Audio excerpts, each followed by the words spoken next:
அருள்மிகு ஸ்ரீ ஸ்வர்ணாம்பிகை உடனுரை அருள்மிகு ஸ்ரீ திருமூலநாத சுவாமி திருக்கோயில் புழல்.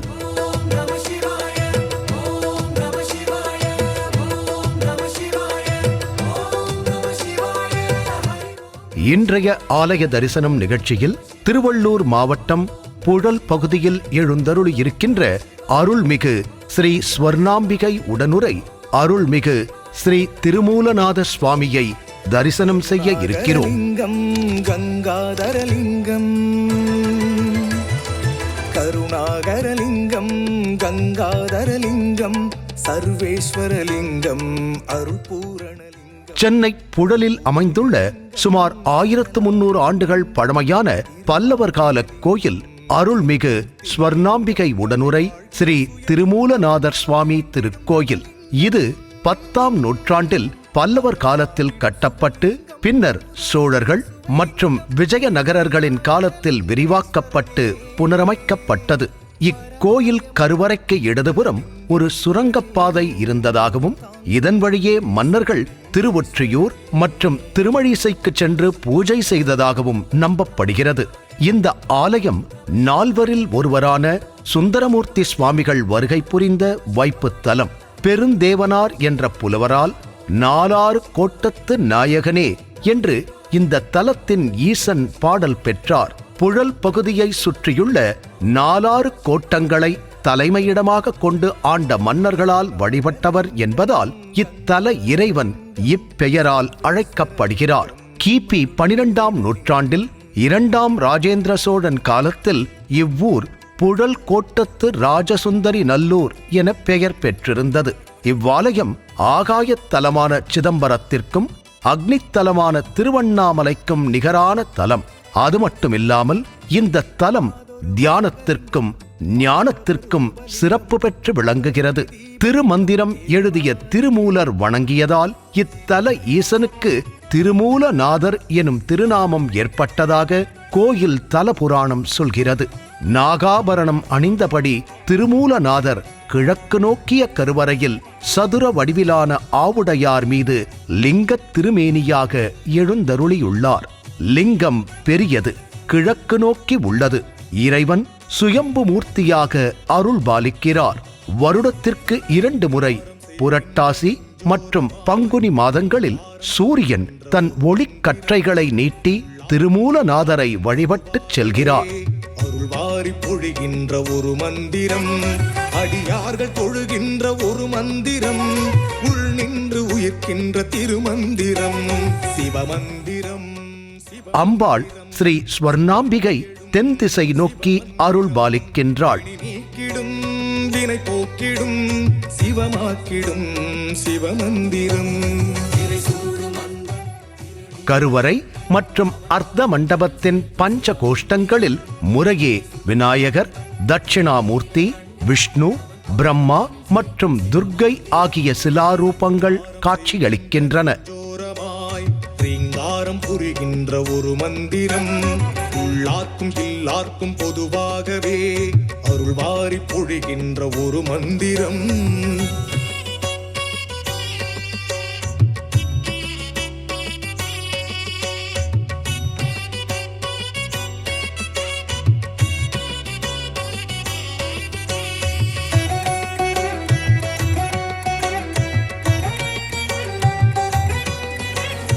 இருக்கின்ற ஒன்றிற்குள் இல்லாத வடிவன். தீர்த்தம் ஸ்வர்ண புஷ்கரணி. தல விருட்சம் வில்வம், துவஜஸ்தம்பம், பலிபீடம் மற்றும் நந்தி சன்னதியுடன் கிழக்கு நோக்கிய ஆலயம் இது. சூடி துயர் போக்கும் தலைவன், மேலான பொருளாகி கனலாடும் காந்தன், பொய்யான திரை நீக்கும் பொன்னான வேந்தன். அகத்திய மகரிஷி ஈசனின் திருமணக் கோலத்தை இத்தலத்தில் கண்டு தரிசனம் செய்திருக்கிறார். அத்தகைய சிறப்பு பெற்ற இத்திருத்தலத்தில் இறைவன் இறைவியின் திருமணக் கோலத்தைக் கண்டு நாம் தரிசனம் செய்கின்ற பொழுது நம் வாழ்க்கையில் எல்லா நற்பேறுகளும் நமக்கு கிட்டும். மகேந்திரி, வாராகி, பிராமிணி, மகேஸ்வரி மற்றும் நாராயணி ஆகியோருடன் தனி சன்னதியில் கருவறை சுவரை சுற்றி கோஷ்ட விக்கிரகங்களாக வீற்றிருக்கிறார்கள். அருள் வாரி பொழிகின்ற ஒரு மந்திரம்.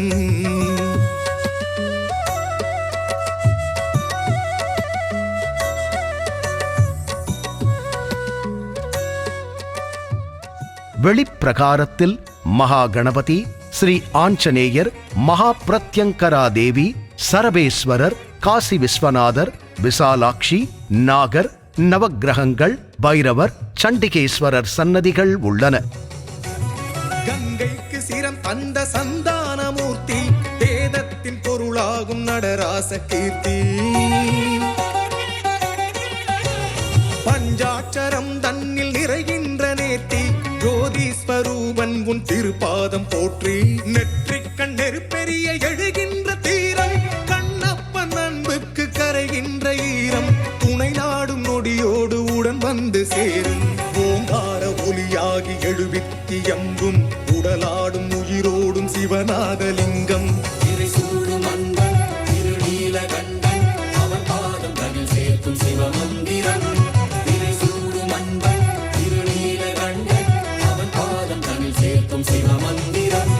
சஞ்சாரம் செய்கின்ற நெஞ்சோரமாய் ரீங்காரம் புரிகின்ற ஒரு மந்திரம்.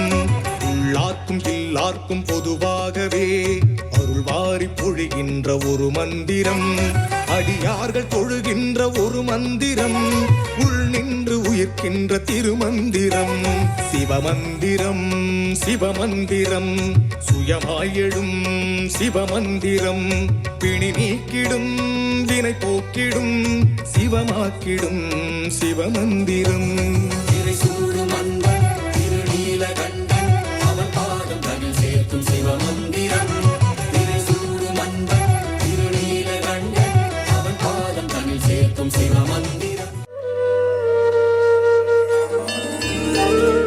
உள்பிரகாரத்தில் சக்தி கணபதி, சிவலிங்கம், கஜலட்சுமி, வீரபத்ரர், முருகன், வள்ளி தேவசேனா, அஷ்டோத்திரலிங்கம், மகா சரஸ்வதி, 63 நாயன்மார்கள், ஸ்வர்ண ஆகர்ஷண பைரவர், சந்திரன், சூரியன் உள்ளார்கள். கோயிலுக்கு எதிரே கோயில் குளம் உள்ளது.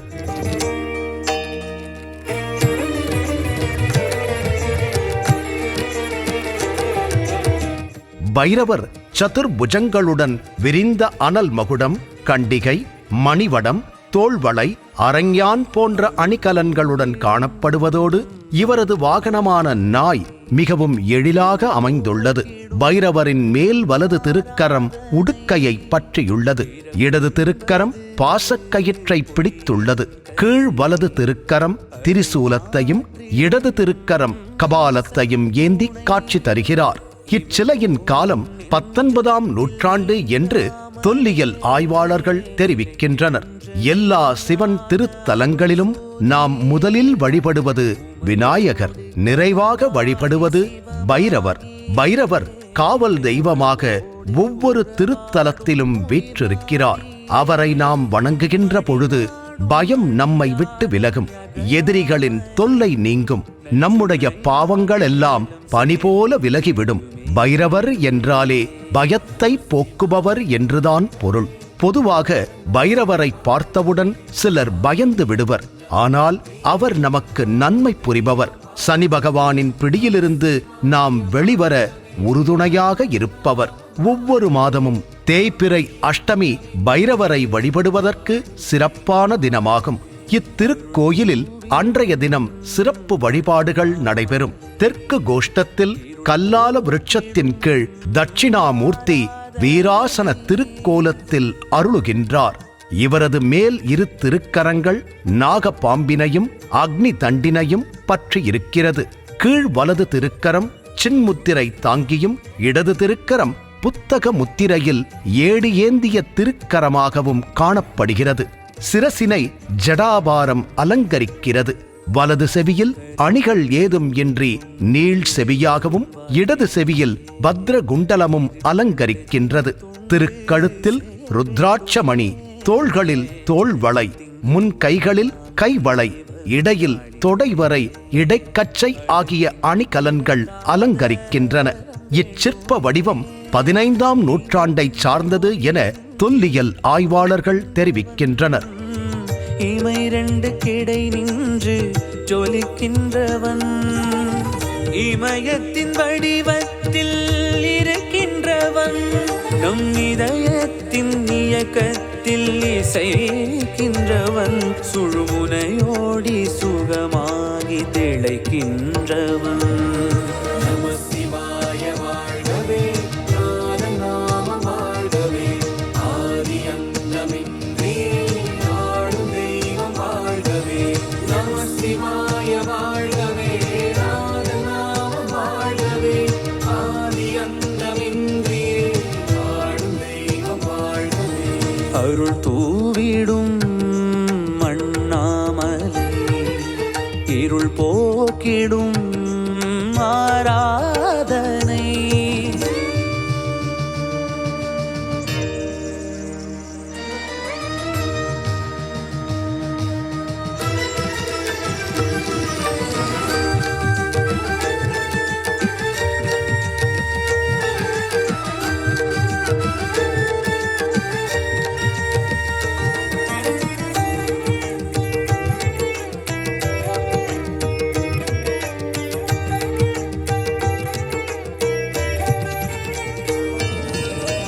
அருவாகி உருவாகி உருவாகியே குலம் வாழ துணையாகும் உயிர்நாதமே, ஒடுங்காமல் அலைகின்ற மனம் ஒன்றவே, ஒலிக்கின்ற பதமான திருவேதமே, இலக்கின்றி நிழல் வாழ்வில் நிஜம் தேடினேன், விளக்காக உனை கண்டு ஒளி கூடினேன், கதி என்று சிவன் பாதம் இணை சேர்கிறேன், உன் திருநீரு தினம் பூசி திருவாகிறேன், நான் ஒரு போதும் மறவாதுன் புகழ் பாடினேன்.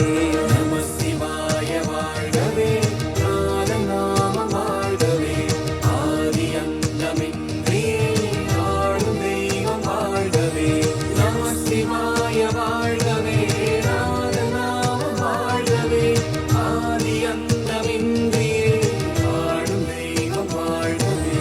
அருள் தூவிடும் மண்ணாமலை, இருள் போக்கிடும் ஆராதனை, பிறப்பென்பது பொய்யின் கதை, அதை மாற்றிடும் ஈசன் துணை, இமை போதும் நெஞ்சத்தில் நீங்காமலே நிலைக்கின்ற மெய்யான அருள் சோதியே, உமையோடு கலந்தாடி சிவமாகியே உணர்வோடு உறவாடும் உயிர் நாடியே, உம்மடி நாடும் அடியாரை அகலாமலே நற்றுணையாகி நலம் சேர்க்கும் திருமேனியே. நம சிவாய வாழ்கவே, நாதன் நாமம் சிவாயவே, ஓம் நம சிவாயவே, ஓம் நம சிவாயவே, ஓம் சிவ நம சிவாயவே. பாரதம் பாடிய பெருந்தேவனார் என்ற புலவர் புழல் திருத்தலத்தில் வாழ்ந்தவர். இவர் சங்ககால புலவர்கள் வரிசையில் இல்லை என்றாலும் சங்க நூல்கள் தொகுக்கப்பட்ட காலத்தைச் சேர்ந்தவர். இவரால் 8 தொகை நூல்கள் தொகுக்கப்பட்டுள்ளன. அகநானூறு, ஐங்குறுநானூறு, குறுந்தொகை, நற்றிணை மற்றும் புறநானூறு ஆகிய 5 நூல்களுக்கு கடவுள் வாழ்த்து பாடல்களாக இவரது பாடல்கள் அமைந்துள்ளன. இவரது காலம் கிபி 700க்கு முன்பு என்றும் 9ஆம் நூற்றாண்டில் வாழ்ந்தவர் என்றும் இருவேறு கருத்துகள் உள்ளன. புழல் கோட்டத்தில் இத்தலம் அமைந்துள்ளதால் இத்தல இறைவனது பெயர் கல்வெட்டுகளில் புழல் நாயனார் என்று பொறிக்கப்பட்டுள்ளது. இத்தலத்திலுள்ள கல்வெட்டுகள் தமிழ் மொழியிலேயே காணப்படுகின்றன. இக்கல்வெட்டுகள் சம்புவராய மன்னரான ராஜநாராயண சம்புவராயர், விஜயநகர மன்னர்களான முதலாம் தேவராயன், அச்சுதராயன் போன்ற அரசர்களின் கல்வெட்டுகளாகும். புழல் கோட்டத்திற்கு விக்கிரம சோழ வளநாடு என்ற பெயர் இருந்ததை ஒரு கல்வெட்டு தெரிவிக்கின்றது. விஜயநகர மன்னர்கள் காலத்தில் இவ்வூர் மக்கள் இக்கோயிலுக்கு அளித்த நில தானங்கள் மற்றும் கொடைகள் பற்றியும், இக்கோயிலில் நடந்த திருவிழாக்கள் பற்றியும், அவற்றிற்கு அளிக்கப்பட்ட கொடைகள் பற்றியும் கல்வெட்டுகளிலிருந்து அறிந்து கொள்ள முடிகின்றது. புழல் கோட்டத்தின் தலைமை இடமான புழல் சோழ மன்னர்களின் ஆட்சி காலத்தில் ராஜசுந்தரி நல்லூர் என்று வழங்கப்பட்டுள்ளது. சோழ மன்னன் வீர ராஜேந்திரன் மகனான கிழக்கு கங்கத்தை அரசாண்ட ராஜேந்திரனின் மனைவி ராஜசுந்தரி என்பவரது பெயரால் இவ்வூர் ராஜசுந்தரி நல்லூர் என்று அழைக்கப்பட்டுள்ளது. பல்லவ மன்னர்களின் ஆட்சி காலம் முதலே இத்திருக்கோயில் விளங்கினாலும் 14ஆம் நூற்றாண்டின் தொடக்கத்தில் இக்கோயில் புனரமைக்கப்பட்டு விரிவுபடுத்தப்பட்டுள்ளது. சோழர் காலத்தில் புனரமைக்கப்பட்ட இக்கோயில் மீண்டும் அழிவினை சந்தித்ததால் விஜயநகர மன்னர்களின் காலத்தில் திருப்பணி செய்யப்பட்டுள்ளது. தற்போதுள்ள கோயில் 15ஆம் நூற்றாண்டின் தொடக்க பகுதியை சார்ந்தது என்பதையும் வரலாற்று ஆய்வாளர்கள் தெரிவிக்கின்றனர். விசேஷ நாட்கள். இத்திருக்கோயிலில் பிரதோஷம், சதுர்தசி, பௌர்ணமி, அமாவாசை, அஷ்டமி திதி, சஷ்டி, ஆருத்ரா தரிசனம், நவராத்திரி பூஜைகள், செவ்வாய்க்கிழமை, வியாழக்கிழமை, வெள்ளிக்கிழமை என அனைத்து விசேஷ தினங்களிலும் சிறப்பு பூஜைகளும் வழிபாடுகளும் நடைபெறும். இந்த நிகழ்வுகளில் நாம் கலந்து கொள்கின்ற பொழுது அம்பாளினுடைய அருளும் திருமூலநாதருடைய அருளும் முழுவதுமாக நமக்கு கிடைக்கும்.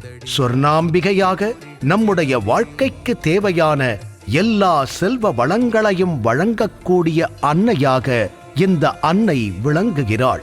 இந்த திருக்கோயிலை நாம் வணங்குகின்ற பொழுது நம்முள் இருக்கின்ற ஆன்ம பலம் அதிகரிக்கும். தடைபட்ட காரியங்களெல்லாம் விரைவில் நிறைவு பெறும். திருமண தடை இருப்பவர்களுக்கு திருமண பாக்கியம் கைகூடும். குழந்தை பேறு இல்லாத தம்பதிகள் இந்த திருக்கோயிலுக்கு வந்து வணங்கிக் கொண்டால் விரைவில் அவர்களுக்கு பலன் கிடைக்கும்.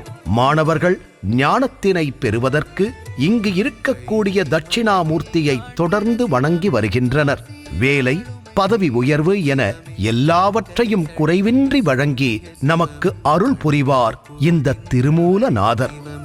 அருணையில் கருணை ஜோதியின் சிவமே, மலையே வடிவாய் வணங்கிடும் சிவமே, பௌர்ணமி கிரிவல பாதையின் சிவமே, அடியவர் உள்ளம் வாழ்ந்திடும் சிவமே.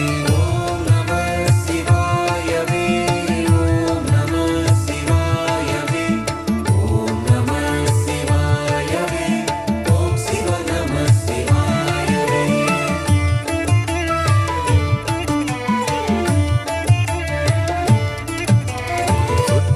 வேதியனாகிய சிவமே, சோதியில் முழுவதுமாகிய சிவமே, ஒற்றுணை திருந்தடி திரு தரும் சிவமே, நற்றுணையாய் வரும் நாதனும் சிவமே, கூற்றாயினதனை விலக்கிடும் சிவமே, ஏற்றினை வாகனமாய் கொண்ட சிவமே, இரவும் பகலும் காத்திடும் சிவமே, அடியார் நலம் என்றும் நாடிடும் சிவமே.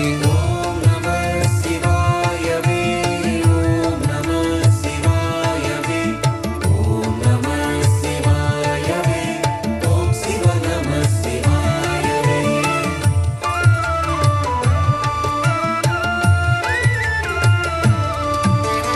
பித்தம் தீர்க்கும் தத்துவ சிவமே, இருள் போக்கும் பிறை சூடிய சிவமே, மறவாதென்றும் நினைக்கின்ற சிவமே, தொழுவார் அவர் துயர் நீக்கிடும் சிவமே, தோடுடை செவியன் பூமுகச் சிவமே, தூவெண்மதிதனை சூடிய சிவமே, காடுடை சுடலை பூசிய சிவமே, ஏடுடை மலரான் பூசித்த சிவமே.